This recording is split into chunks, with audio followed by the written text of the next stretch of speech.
Greetings. I'm going to be tackling a topic that has long needed tackling.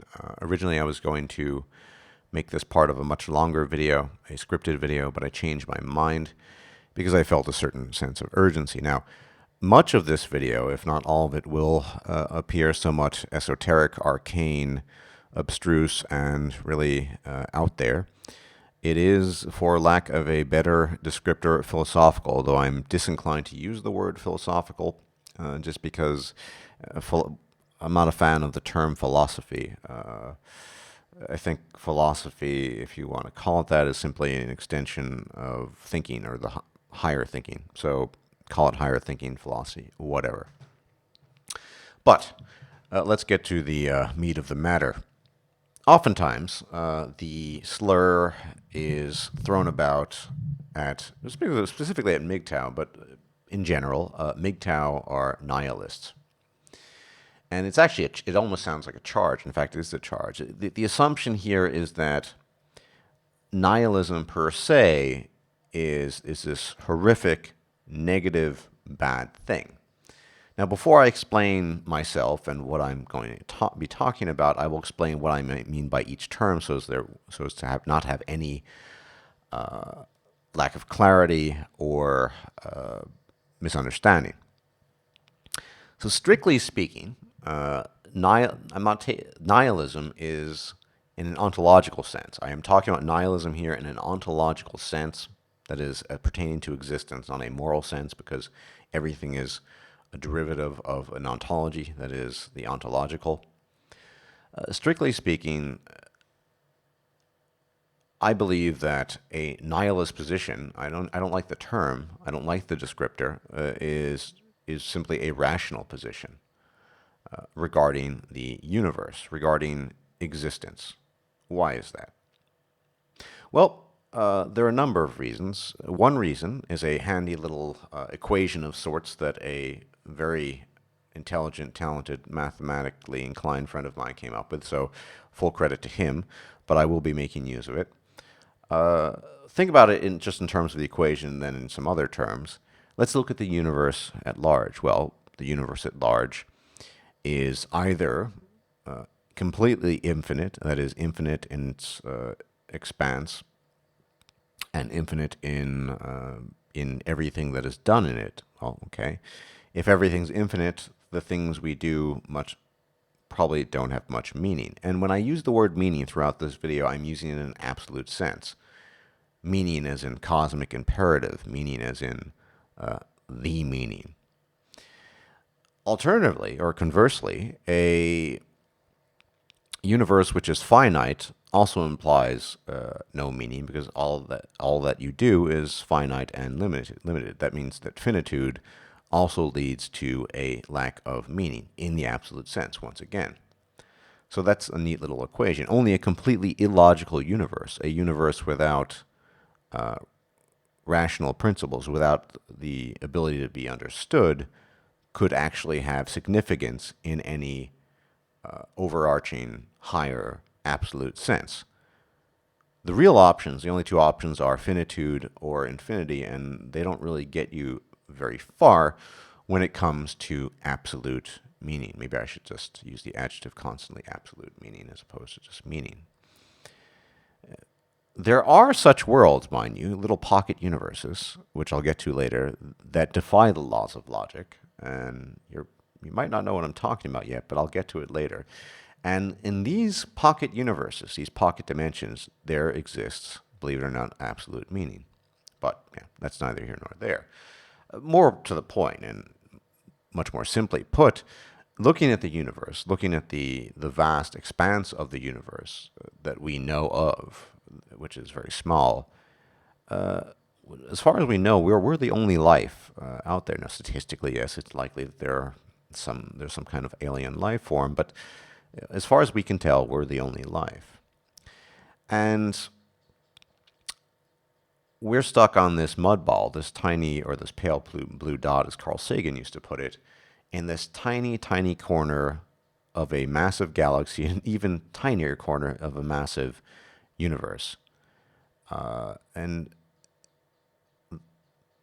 when we observe the universe, we see processes We see processes. That's all.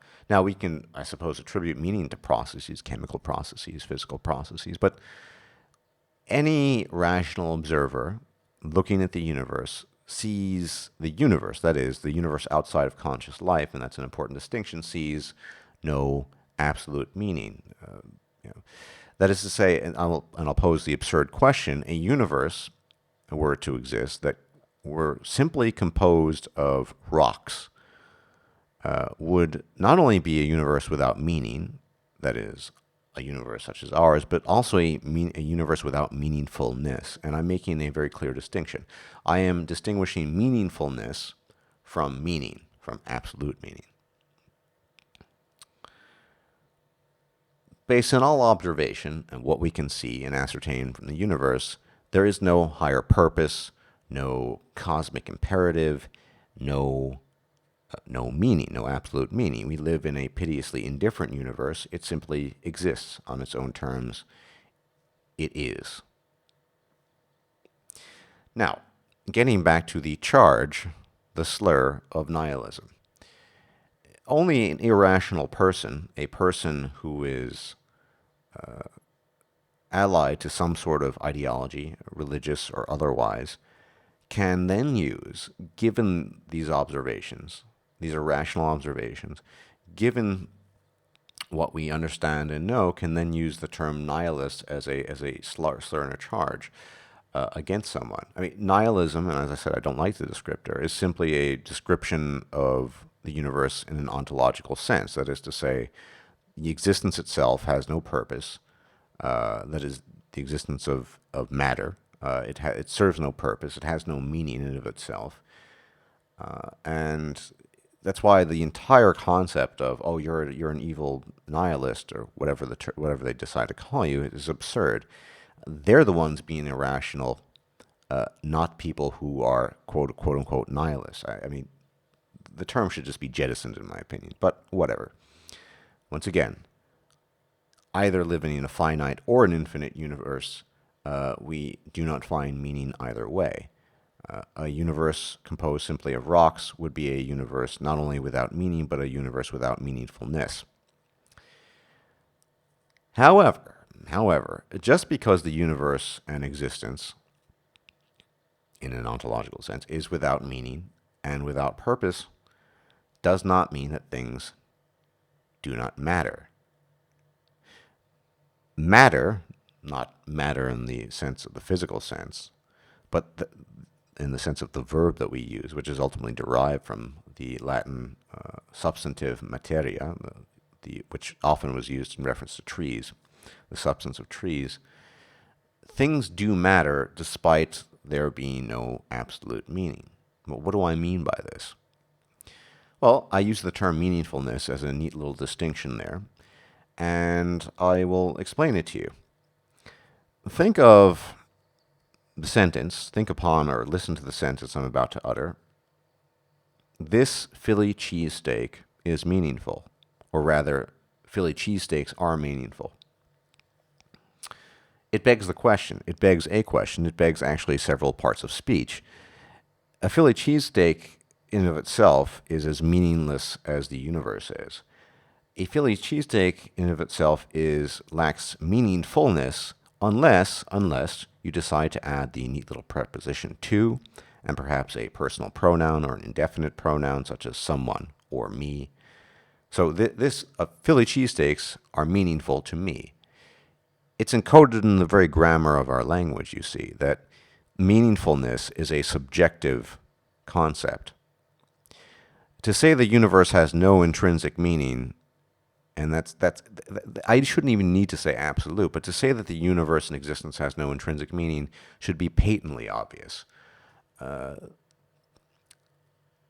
What it does have, as long, and here's the condition, here's the proviso, as long as there exists conscious, sentient life, is meaningfulness. Because only in a universe filled with conscious, sentient life can you have things that matter to conscious creatures, sentient, conscious creatures. Things that are meaningful, like a Philly cheesesteak, or the microphone I'm using, or whatever. And so what you find within conscious sentient existence, human, that's the only conscious sentient existence we know of, at least on a sophisticated scale. And I'm not going to debate the merits uh, of dolphins and other apes here. They may or may not, but that's a topic for another time. Meaningfulness will always exist as long as conscious sentient life exists. And you will also have degrees and hierarchies of meaningfulness, and these degrees and hierarchies will be highly variable. They will vary a great deal. They will vary a great deal. And why? Because different things have different degrees of meaningfulness to different people. So a Philly cheesesteak might be meaningful to me, although I haven't had one in years and eons. Or alternatively, it might be completely without meaningfulness to someone else. And therein lies the rub. This is the problem when people assault you verbally with the claim of you're a nihilist. Well, what is that? I've already gone into what that means. There is no intrinsic meaning to existence. That's pretty obvious to any intellectually rigorous and honest individual. What we do have is mattering and meaningfulness. Those who believe the opposite, that there is an intrinsic absolute meaning to existence, have simply superimposed their own inclinations of meaningfulness onto the cosmos.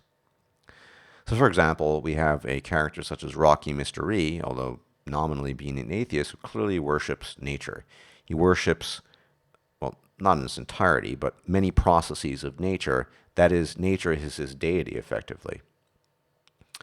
Everything that somehow contradicts, at least in his mind, or goes against nature is at fault.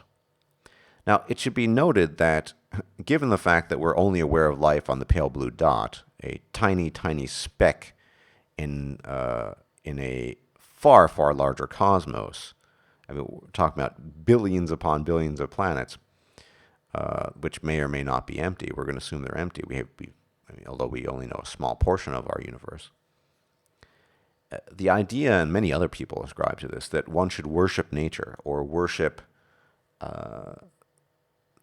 biological drives as a primary, as a cosmic dictate, as a cosmic purpose, in an absolute meaning sense, is absurd. As I said, if, for example, nature in this case contained absolute meaning, that is intrinsic meaning, then there would be intrinsic meaning to a universe full of only rocks with nothing, with no life whatsoever. You see, it's only the fact that we have life, conscious, sentient life in this case, in the case of human beings, that anyone, including Mr.E, can assign a cosmic imperative, if you will, to nature. So effectively what someone like Mr.E is doing, or anyone else, they're simply taking the meaningfulness of, in this case, biological urges, drives, and dictates, and assigning a degree of meaningfulness. But the mistake being made here is the same mistake that any religionist might make. Anyone who proffers a belief in some sort of dictatorial religion, for example, and take any of the monotheisms, or for that matter, take any of the polytheisms of the past, or the henotheisms. Henotheism, incidentally, is a stage between polytheism and monotheism, popularized in ancient Egypt. Henotheism, from the Greek word henos, meaning one, or first, rather, simply means one god above the other. So in later Egyptian religion, you have, of course, the sun god, Ra, Atum Ra, surpassing the others. And believe it or not, I'm going off on a tangent, you have that with Yahweh. The monotheistic God of the so-called Abrahamic religions was simply in later Judaism, a henotheistic deity that was offered more worship than the other deities, which are nominally recognized. You can see it in the Old Testament. Anyway, getting back to the matter at hand. it doesn't matter as long as you understand that meaningfulness can only exist in degrees, and that those degrees will depend on the individual assigning those degrees. You can understand that the desire itself to impose a absolute meaning onto something where there is none is a desire born of a human failing. And I think we all have this failing. We all in a sense suffer from this. Human beings at their core, and I'll be relating to some MGTOW later, human beings at their core crave absolute meaning. It's why ultimately, in some sense, religions exist. It's why ideologies exist. It's why even those who don't claim to be a part of religion cling to, say, nature as some sort of pseudo deity. Human beings need, it seems, many human beings, an absolute sense of meaning, an absolute sense of purpose. Biological drives and urges, of course, serve as a readily accessible purpose and a readily accessible illusion of absolute meaning. After all, most people are afflicted by them. Most people follow them, pursue them. And so it does seem to provide at least a sort of cosmic hierarchy for such individuals. And religion would be another example. It's in this absolute meaning that human beings find comfort, clearly. There are many studies that have shown that religious people, on average, tend to be a lot happier than atheists, just as an example.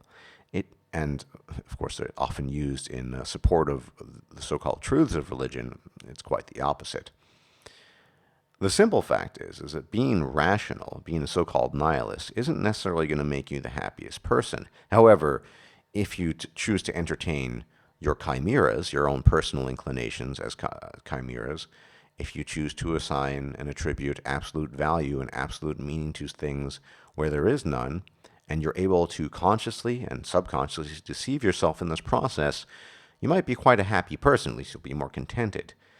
You see, by people feel threatened when you make a statement as simple as the universe existence has no intrinsic meaning. They feel threatened because their way of life usually is threatened, because people, instead of recognizing that there are simply degrees of meaningfulness in accordance with the existence of conscious sentient life, instead they, as I said, superimpose an absolute meaning onto, take your pick, religion, nature, sex, whatever, family. There's nothing wrong with having things that are meaningful to you. I have many things in my life that are extremely meaningful to me, but never once would I be tempted to affix an absolute sense of meaning to them, because that would be intellectually dishonest. It's not true. What's meaningful to me might not be meaningful at all to you, and vice versa, or there might be some in between. We're talking about degrees. The degree, however, that does not exist is the absolute meaningfulness, because an absolute meaningfulness would imply that it's meaningful to everyone. And clearly, a value such as this does not exist, save for perhaps life itself. But then that would be contradicted by people who willingly take their lives and commit suicide. So there really isn't anything that has absolute meaning. And why are we so afraid to admit this? Are we going to fall into complete chaos and start murdering each other just because we don't have an absolute meaning? This is what for centuries religious people were afraid of.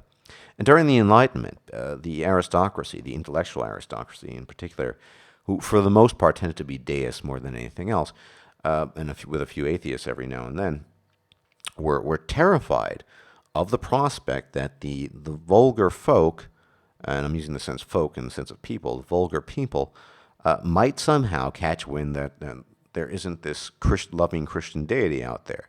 They would lose their sense of purpose, their sense of meaning.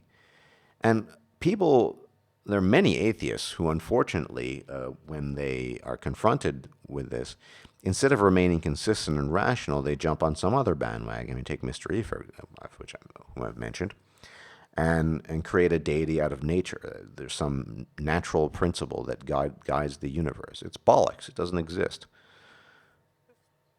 There's certainly a principle that guides life to some extent, but life isn't the universe. Life is an utterly tiny sliver of the universe. So why is it that human beings have struggled so much with the distinction between absolute meaning and relative meaningfulness? Because there is only relative meaningfulness in the context of conscious sentient life. My belief is that this is the curse of conscious thought. These chimeras that we weave about ourselves. These are the product of our fortune, perhaps, or misfortune, depending on how you want to put it, that we've received over millions of years of evolution. Our ability to think. The very fact that I can make a video like this, constrained and abetted, of course, by human language, we have this capacity to do what no other creature we're aware of does, that is engage in extensive thought and thought experiments and thinking in general. And it leaves us wondering, it leaves us pondering that question. And so we see that things are meaningful. Things matter. Things matter because we're here. Conscious life is here. They matter to us, these things. And so it's just a tiny, tiny step further down the line to attribute an absolute mattering to these things, an absolute meaning. Things matter absolutely. We don't see this in the universe. There's no evidence to support it, but our gut feeling, our inclination, our desire to create a chimera, our desire to feel good about ourselves is more powerful than the desire to be rational. That is to say, we will willfully deceive ourselves if it means we'll be more content, in a general sense. Not everyone does this, but most people do, rather than be rational and consistent. As I said, religious people tend, on average, to be much happier than atheists are. Now, we all have degrees of meaningfulness. And as I said, they should not be conflated, or they should never be assigned absolute meaning. This is the mistake people who are intellectually dishonest make. A person who is intellectually dishonest doesn't mean that person is dumb.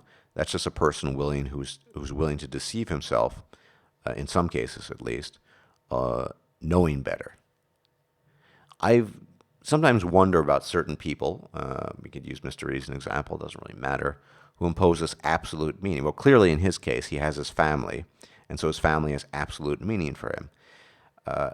His mistake, and I think Razorblade Candy talked about this in a different context, but albeit a similar one, is he takes the absolute meaning that he affixes and attributes to his own family and projects it onto all of reality. All of his values are derived thereof, or rather therefrom.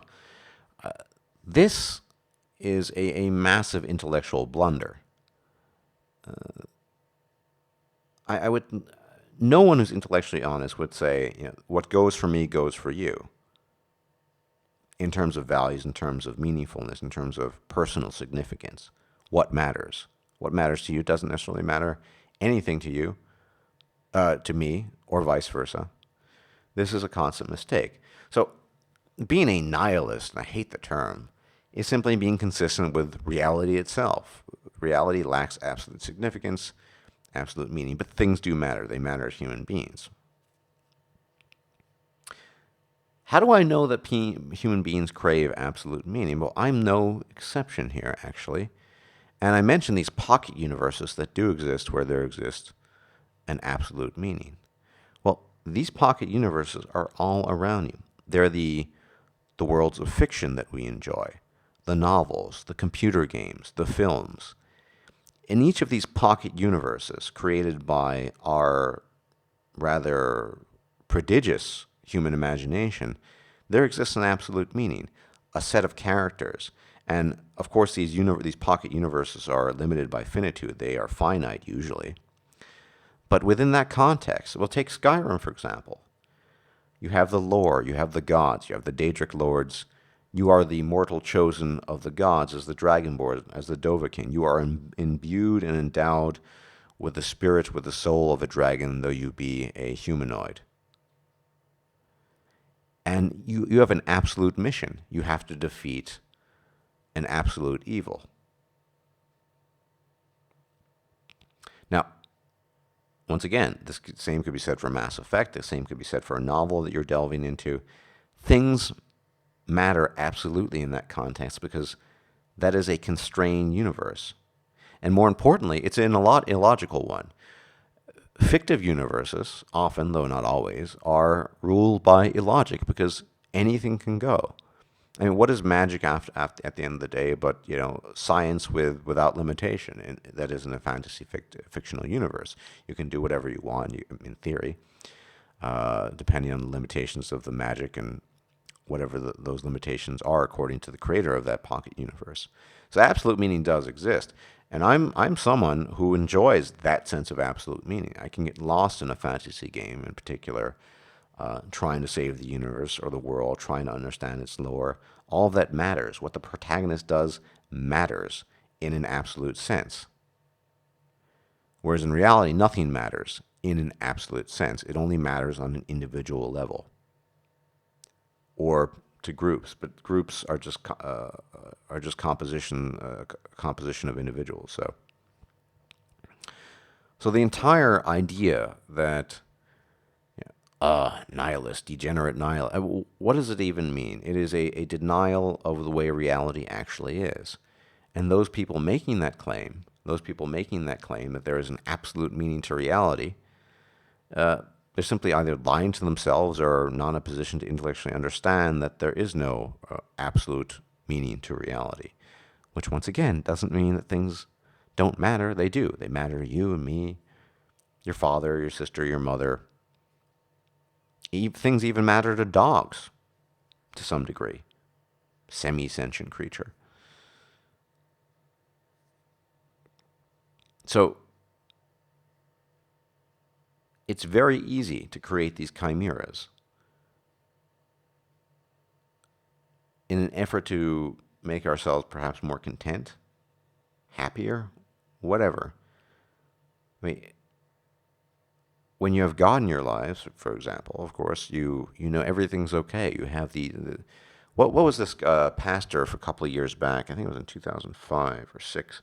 Rick Warren. He created this book. He wrote this book called The Purpose-Driven Life. People crave purpose. How does all of this relate to MGTOW, by the way? It's actually intimately related and connected to MGTOW, in fact. Very much so. And why? Well, depending on what sort of MGTOW you are and depending on how far along you are in your journey, I mean, we're all individuals. But if you're the sort that cannot made to be, or the sort that you are simply not made to believe falsehoods, if you're the sort that just by your very nature, your mind seeks to denude reality of deception and falsehoods, then this is very, very germane and very relevant to the discussion, the topic at hand. You see, probably next to religion, the nature dictates, and you've seen it with crazy people like Satir Kalazinat, that guy who talks about genocide and stuff like that. He's sometimes leaves comments, as well as, for example, he thinks that we should just do it like the lions do. I know, presumably if you were super strong and tall, you should just kill everyone around you and take the women for yourself, whatever. That's his little version of nature rules. And then you have Mr.E with his own weird interpretations, just as an example. But the next best thing is to take your own drives and instincts, right, and then project absolute value and absolute meaning onto them, which is what most people do. Love. What is the greatest deception in the earthly sphere, at least, beyond, say, religion and some of the supernatural nonsense that we inflict ourselves with? The greatest projection, of course, is the myth and the delusion of human love in an absolute sense. And I speak even of the love between kin, that is the platonic love, as if filial love or paternal love or maternal love were somehow conditionless. Now, do they tend to have fewer conditions? These sorts of familial love, does this tend to have fewer conditions than the so-called love that exists between man and woman, or in the case of homosexuals, between their own sexes? Probably, because of, genetic relatedness, but they're certainly conditionless? No. So one of the greatest mythologies of all humanity, and certainly in our time, the one that persists despite the attrition and decay of religion in modernity, at least in certain countries, in most countries in the Western hemisphere, barring the United States for some odd reason, is by far this love thing is the most persistent way. And what is MGTOW, though? MGTOW is the realization that love, part of being MGTOW is the realization that love is a delusion. Part of being MGTOW is recognizing the mechanics of human and female interaction on the most basic level as well as the most complex level, and knowing that all it is a bunch of mechanics. It's a causal chain, a set of reactions between men and women. It is mutual exploitation. It is anything but love. And you, of course, as a MGTOW, as a man going your own way, you know that it's a bunch of bollocks, and you know that it's not true. You're long past, whatever your stage might be, most likely assigning absolute meaning or meaningfulness to love as a concept. But this is what most people's religion is these days. Love, love, love, love. You've moved past that. And as a MGTOW, you're willing to completely denude reality of all its falsehoods in an effort to understand truth in an absolute sense. And that's perhaps the greatest challenge any human being can undertake. You no longer have you're not clinging to an ideology. You don't believe in religious claptrap, be it the religion of love or nature or some more traditional one. You've thrown it all away. Why? For the simple reason that it's not true. None of it is true. Why should you believe it? If that's your constitution as a human being, as a MGTOW, then welcome to the party, brother. And more importantly, it now falls to you to discover what is meaningful to you in a world that is now clear and understandable.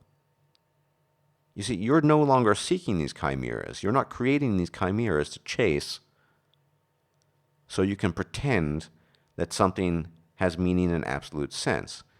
And in particular, you're not going to pretend that love or family or any of this has meaning in absolute sense. You can be intellectually honest with yourself. At the same time, you can attribute great meaningfulness in a subjective context to the things you pursue, whatever it might be. Hey, maybe even taking dumps. Maybe your morning coffee and your morning dump has great meaning to you, and it's meaningful to you. Okay, that's great. The point is that once you strip reality of all the illusions that we're so inclined to create for ourselves, what you're left with is a conscious, sentient creature that's completely alone. And it's only in that aloneness you can really ascertain what you really want from the short, brief, but very, very, very precious existence.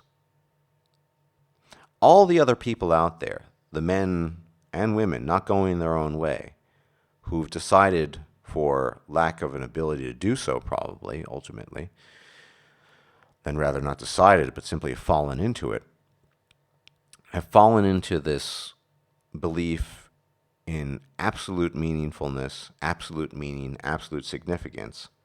Most of them will have a rude awakening. Religious people who can no longer believe the falsehoods experience traumatic suffering, oftentimes. People who have falling out with a family who once attributed and affixed absolute meaning to family are devastated. And, of course, we all know the tale of the divorced man. You know, the man who loved his wife above all things and loved his children above all things and thought they were, well, deific in significance, and he loses it all and it's all gone. And there he exists in this void, a void that was only created because he believed a falsehood willingly, consciously, in his quest for absolute meaning within this reality where there exists none, Whereas you, going your own way, know that there is no such absolute meaning. You are, I suppose, a nihilist, but you find relative meaning relative to yourself in the things you do and great pleasure in it. Whatever it might be it, wandering the hills and forests and mountains of Skyrim, pursuing art, building things, working on hydroponics or aquaponics, fixing cars. It doesn't really matter. Those things are incredibly meaningful to us to varying degrees, depending on who we are. But never should we be tempted to think that that is the end all, the be all, because that's what leads so many people down the path of perdition. And that's what happens to so many men. And particularly, I'm speaking of men, when they believe in the falsehood, delusion, and illusion of love, the chimera of love. To believe in anything in absolute sense is lunacy, ultimately. It is intellectually dishonest. It is a catering to our most base of instincts, unfortunately. Just because things are meaningful only in a relative sense and things matter as opposed to just having absolute meaning does not mean that one cannot pursue one's goals relentlessly, because after all, there are degrees. Maybe eating a Philly cheesesteak means an incredible deal to you, so you would pursue that goal relentlessly. Someone else might pursue family relentlessly. Now, there's nothing wrong with having a relationship or getting married. I know, shocking that I say that. If, and here's the proviso, if you bear in mind that none of that has absolute meaning. If you're aware of that, truly aware of that, if you know that it's only meaningful relative to your desire for those things, and it all crumbles, you're going to be a lot better off. No, but what happens? This is not what happens. You don't have men entering relationships, marriage, having children, believing that this is really meaningful to me and important to me, but it's not the big picture. No, instead, you have men believing that this is all there is, much as some people would believe that some deity is all there is, or some people believe that nature is all there is, or some specific principle of nature, or some principle they think that there exists in nature, and so on and so forth. The way to navigate life without disappointment, ultimately, without really feeling all that much pain, is an understanding of relative meaningfulness. And in having that understanding, you might search a bit longer, but you'll find the things that mean something to you, and you'll pursue them. And I mean, I think ultimately that's a very important part of going your own way, because you've stripped the world and reality of the chimeras that you once imposed on it, but the chimeras that the world itself around you, the people, your friends, your family, all the people who are not aware of your path, you are constantly in defiance of their chimeras too. And of course, you represent a threat. There are a number of levels in which MGTOW as a concept is a threat to, I hate the term blue pill these days, the blue pill world, the unaware world. And one of the most potent ways is the reminder of its veracity. The fact that we know the deal between men and women. We know that it's a giant crock of shit. We know it's a giant illusion. But of course, it's not in the interest of the world to give up on this illusion. It makes people feel good, at least temporarily. Tons of industries profit from it. The makeup industry, the cosmetics industry, the jewelry industry, all the claptrap and crap that women tend to buy and men buy for them. There's too much invested in it. So even people who know that it's a bunch of bollocks, they still fuel it. But you as a MGTOW, you're a threat, because you're not only living your own life on your own terms, you're telling people, in some cases, in my case, and maybe in some other cases, I'm sorry, but what you're pursuing is all bullshit, And to the extent that it's not bullshit, it's only meaningful in a relative sense to what you believe it might mean. And that is a huge, huge threat. You see, I'm not too confident that we're going to get by as a species. I think we're just too inclined. And yeah, call me Spock, call me a robot. I saw a couple of comments. I see often, actually rather often, comments claiming I'm robotic. Maybe I am. But the price that we pay for creating our chimeras to deceive ourselves so we might be a little bit happier, ostensibly at least, is far too high in my assessment. We've seen the ravages of religion in the past. We see the destruction and in some cases absolute annihilation of people, specifically men, who believe and delude themselves regarding things such as love. Eternal bonds of love and spiritual blah, blah, blah between men and women. And even in the case of family, and yes, I know the claim will be made, I came from a fatherless thug family.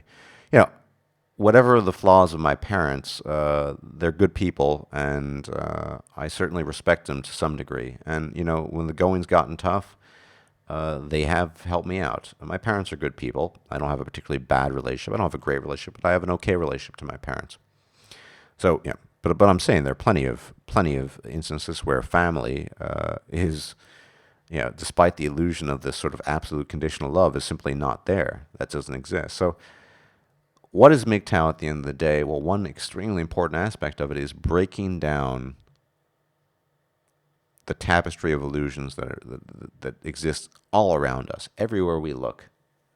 People don't want to believe that they are not, the things they do are not the most important in the universe. It's the curse of consciousness. It's the chimera of consciousness. But you're going your own way. You are piercing that veil, and that's a threat. It's a threat to the world. It's a threat to your immediate environment, because you're speaking truth to power. At the end of the day, that's what it comes down to. So, enough of the charges of nihilism, that absurdity. We're just going to keep on being intellectually honest and leave it at that. Thanks for watching, and as always, donations are greatly appreciated. They help me survive to make videos like this. So if you like the video, if you can check out the PayPal link, it'd be greatly appreciated. Everyone have a nice night or day, depending on where you are. Take care, and hopefully, God's willing, we'll talk soon. God's favor you. God's bless you. Bye-bye.